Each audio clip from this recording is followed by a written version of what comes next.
जय माता दी। दुर्गा सप्तशती का छठा अध्याय ध्रुमलोचन वध। आओ शुरू करते हैं। महर्षि मेघ ने कहा। देवी की बात सुनकर दूत क्रोध में भरा हुआ अपने राजा शुंभ के पास पहुंचा और सारी बात कह सुनाई।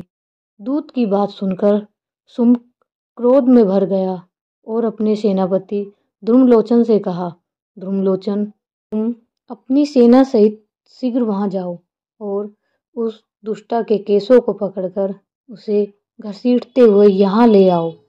यदि उसकी रक्षा के लिए कोई दूसरा खड़ा हो, चाहे वह देवता, यक्ष अथवा गंधर्व ही क्यों न हो, उसे तुम अवश्य मार डालना।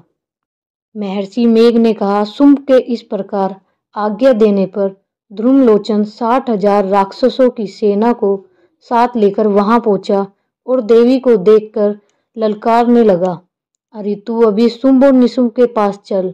यदि तू प्रसन्नतापूर्वक मेरे साथ न चलेगी तो मैं तेरे केसों को पकड़कर घसीटते हुए तुझे ले चलूंगा। भी बोली, शुंभ का भेजा हुआ तेरे जैसा बलवान यदि बलपूर्वक मुझे ले जावे तो ऐसी दशा में मैं तुम्हारा कर ही क्या सकती हूँ। महर्षि मेघ ने कहा। ऐसा कहने पर ध्रुमलोचन उसकी ओर लपका, किंतु देवी ने उसे अपनी हुंकार से ही भस्म कर डाला। यह देखकर असुर सेना देवी की ओर बढ़ी, परंतु अंबिका ने उन पर तीक्ष्ण बाण शक्ति फरसों की वर्षा आरंभ कर दी। इतने में देवी का वाहन भी अपनी ग्रीवा के बालों को झटकता हुआ और बड़ा भारी शब्द करता हुआ असुर सेना में कूद पड़ा। उसने कई असुर अपने पंजों से, कई अपने जबड़ों से और कई को धरती पर पटक पटक कर दाढ़ों से घायल कर डाला। उसने कई असुरों को अपने नख से पेट फाड़ डाला और कई असुर को तो केवल थप्पड़ मारकर सिर धड़ से अलग कर दिया।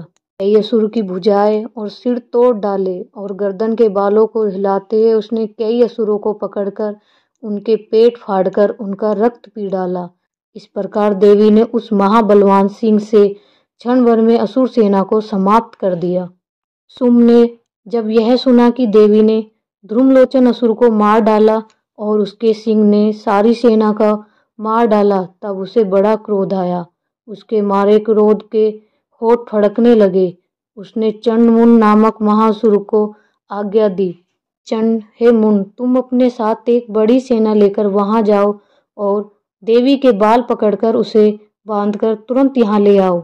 यदि उसको यहाँ लाने में किसी प्रकार का संदेह हो तो अपनी सेना सहित उसे लड़ते हुए उसको मार डालो और जब वह दुष्ट और उसका सिंह दोनों मर जावे तब उसको बांधकर यहाँ ले आना। 7वां अध्याय सुनने के लिए मेरे चैनल को लाइक, शेयर एंड सब्सक्राइब करें।